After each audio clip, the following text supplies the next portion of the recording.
حضور پلٹ کے بیٹھ جاتے تاکہ صحابہ میری زیارت کے لیے ترس گئے ہوں گے۔ پھر اس کے بعد کوئی شخص باقورہ لے کے حاضر ہو گئے۔ باغوں میں پکنے والے پہلے پھل کو عربی میں باقورہ کہتے ہیں، اور صحابہ کی عادت ہوتی تھی کہ جب ان کے باغوں میں پھل پکتا تو پہلا پھل توڑ کے حضور کی خدمت میں لے آتے۔ ابو بکر یہ بھی باقورہ سے کنیت ہے، یعنی شجر اسلام پہ پکنے والا پہلا پھل، جناب ابو بکر صدیق رضی اللہ تعالیٰ۔ تو وہ پہلا پھل توڑ کے حضور کی خدمت میں لے آتے۔ ان کی آرزو یہ ہوتی کہ سب سے پہلے حضور کھائیں، بلکہ امام عینی نے عمدۃ القاری شرح صحیح بخاری میں ایک صحابی کا تذکرہ کیا ہے جس کا نام حضرت ظاہر بتلایا گیا۔ وہ حضور سے مزاح کر لیتا، حضور اس سے مزاح فرما لیتے، اور وہ اتنا خوش قسمت تھا کہ جب کبھی آقا اداس ہوتے، پریشان ہوتے، صحابہ اس کو ڈھونڈ کے لے آتے کہ آقا کی طبیعت پہ بوجھ ہے، ذرا 2 منٹ کے لیے تو آنا ذرا۔ جو ہی وہ سامنے آتا حضور کے چہرے پہ مسکراہٹ آ جاتا، وہ بات ہی ایسی کرتا کہ حضور خوش ہو جاتے۔ اور لکھتے ہیں محدثین کہ اس کے زیادہ تر مزاح جو ہیں وہ عملی مزاح ہوتے ہیں۔ مثال کے طور پہ مدینہ شریف کی منڈی میں چلا جاتا، جو سب سے اچھا ستھرا اور مہنگا پھل ہوتا اس کو خرید لیتا، حضور کی خدمت میں لا کے اس کو پیش کرتا۔ آقا اس ہدیے کو قبول کرتے، خود کرتے، جو پاس موجود ہوتے ان کو کھلا دیتے اور اس کو دعائیں دیتے۔ 2 4 5 دن کے بعد جب وہ دوبارہ جاتا جس سے پھل خریدا ہوتا، وہ پیسے مانگتا، اس کا بازو پکڑتا اور حضور کے دربار میں لے آتا، عرض کرتا وہ پرسوں حضور جو آپ نے پھل کھایا تھا اس کی پیسے مانگ رہا ہے۔ آقا کریم فرماتے میاں وہ تو نے مجھے تحفہ نہیں دیا تھا؟ عرض کرتا غریب آدمی ہوں، تحفہ کیسے دے سکتا تھا، پھل اچھا تھا، میں نے سوچا سب سے پہلے حضور ہی کھائیں۔ آقا کریم خوش ہوتے، دعائیں دیتے، قیمت بھی ادا کر دیتے۔ وہ پہلے بھی دعا لے گیا ہوتا، پھر دوبارہ دعائیں لے لیتا۔ کتنا خوش قسمت ہے۔ اور روایات میں آتا ہے آقا اس سے بھی مزاح فرما لیتے، چونکہ جس طرح وہ حضور سے عملی مزاح کرتا آقا کریم بھی اس سے مزاح فرما لیتے۔ مثال کے طور پر روایات میں آتا ہے ایک دن وہ گھاس اپنے گاؤں سے کاٹ کے نہ لاتا تھا اور مدینہ شریف میں آ کے بیچتا تھا، اور یہاں سے ترکاریاں، سبزیاں، پھل لے کر اپنے دیہات میں جا کے فروخت کرتا تھا۔ وہ گھاس کا ڈھیر لگائے بیٹھا ہے اور بیچ رہا ہے۔ آقا کریم علیہ السلام گئے اور پیچھے سے جا کے چپکے سے اس کی آنکھوں پہ ہاتھ رکھ لیے۔ اللہ اکبر۔ آج ہمیں اپنے سٹیٹس کا بڑا خیال لگا رہتا ہے، آقا کریم سے بڑھ کر کس کا سٹیٹس ہوگا؟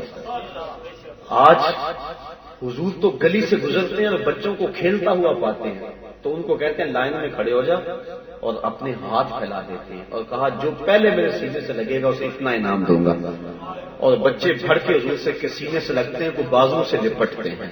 کبھی ہم نے بھی کیا، پیر صاحب نے، مولوی صاحب نے، سیاستدان نے، اس نے بھی کبھی اس انداز میں اختیار کیا، انہیں تو پروٹوکول کا لگا رہتا ہے، ہر وقت اس کا یہ احساس ہوتا ہے، لیکن محبوب علیہ السلام کبھی بچوں کو سینے سے لگا رہے ہیں، کبھی کسی کے سر پہ ہاتھ پھیر رہے ہیں، کبھی یتیم بچے کو اپنے گھر میں لے جا رہے ہیں۔ ایک بڑھیا مسجد نبوی میں آئی، حضور مصلی پہ بیٹھے اور اس نے باہر سے کھڑا ہو کے حضور کو یوں اشارے شروع کر دیے۔ صحابہ کہتے ہیں ہمیں بڑا عجیب لگا، لیکن حضور اٹھ کے اس کی بات سننے کے لیے دروازے پہ چلے گئے۔ اس نے کہا میں نے آپ سے کوئی باتیں کرنی ہے، فرمایا کرو، کہا یہاں نہیں کرنی، کہاں کرنی ہے؟ مسجد نبوی سے بعد کھلا میدان تھا، کہا یہاں آ جائے۔ حضور وہاں چلے، کہا میرے پردے والی باتیں۔ اب کڑکتی دھوپ، عرب کا ماحول اور اس کی باتیں، اور گھنٹے لگ گئے۔ حضرت عمر فاروق رضی اللہ تعالیٰ عنہ فرماتے ہیں ہمیں غصہ بڑا آ رہا تھا اس عورت پہ، لیکن کہہ کچھ نہیں سکتے تھے کہ حضور خود ہی تو اس کی باتیں کان لگا کے سن رہے۔ جب گھنٹے لگ گئے اور اپنی مرضی سے تھک ہار کے جانے لگی تو ہم نے عرض کی بندہ نواز اس عورت کا توازن عقلی ٹھیک نہیں، پورا مدینہ جانتا ہے، لوگ اس کو دیکھ کے راستہ بدل لیتے ہیں، جب کسی سے باتیں چھیڑتی ہے تو پھر جان نہیں چھوڑتی۔ آپ کا وقت بھی قیمتی، بدن بھی نازک، اور دھوپ میں اس کی بے مقصد باتوں کے لیے گھنٹوں کا صرف کرنا، حضور ایسی ویسی عورتوں کی آپ باتیں کیوں سنتے ہیں؟ تو حضور فرمایا عمر پورے مدینے میں اس بیچاری کی کوئی نہیں سنتا، میں بھی نہ سنوں، ایک تو ہی ہوتے ہیں میریاں آساں دا سہارا، دس کنوں کراں جے تینوں نہ کراں یاد۔ پھر اس بڑھیا کو آواز دے کے کہا بڑھیا جب دکھ زیادہ ہو جائے مدینے کی جس گلی، جس نکڑ، جس کونے پہ چاہے مجھ کو کھڑا کر کے اپنے دکھڑے سنا لیا کر۔ یہ ہے حضور علیہ السلام کا انداز۔ تو گئے چپکے سے اس کی آنکھوں پہ ہاتھ رکھ دیا، کتنا خوش بخت تھا وہ۔ کسی کی آنکھوں پہ ہاتھ بلا کیوں رکھے جاتے ہیں؟ اس کی محبت کو آزمانے کے لیے کہ یہ نام تو میرا بڑا لیتا ہے، میں دیکھوں تو صحیح کہ مجھے بوجھتا ہے کہ نہیں، ہر وقت میری دوستی کا دم بھرتا ہے، میرے ہاتھوں کے لمس سے میرا احساس کرتا ہے کہ نہیں، اور میں دیکھوں کہ اس کے لبوں پہ میرا نام کس نمبر پہ آتا ہے۔ اور جس کی آنکھوں پہ ہاتھ رکھا جائے اس کی کوشش ہوتی ہے کہ جلدی جلدی بتا دوں کہ کون ہے، مطلب مجھے تجھے پہچانتے ہوئے دیر تو نہیں نہ لگی، تو دل میں بستا ہے، تیرے ہاتھ ہیں اور مجھے پتا نہ چلے، اس کی کوشش ہوتی ہے جلدی بتاؤں، اور جو ہاتھ رکھتا ہے وہ بولتا نہیں ہے۔ اب آقا کریم کے ہاتھ حضرت ظاہر کی آنکھوں پہ آئے اور حضور کے ہاتھ آنکھوں پہ آئے ہوئے تو کیا سینے تک ٹھنڈ نہیں گئی ہوگی؟ حضرت انس بن مالک رضی اللہ تعالیٰ عنہ فرماتے ہیں ایک دن میں نے حضور سے مصافحہ کیا تھا، ابھی تک وہ ٹھنڈک نہیں بھول سکا، اور آنکھوں پہ جب ہاتھ آئے ہوں گے تو پھر تو حد ہو گئی ہوگی۔ اب حضرت ظاہر کو تو پتا چل گیا ہوگا یہ کون ہے، لیکن حضرت ظاہر نہیں بول رہے، اور میں کہا کرتا ہوں انہوں نے کبھی بھی نہیں بولنا تھا۔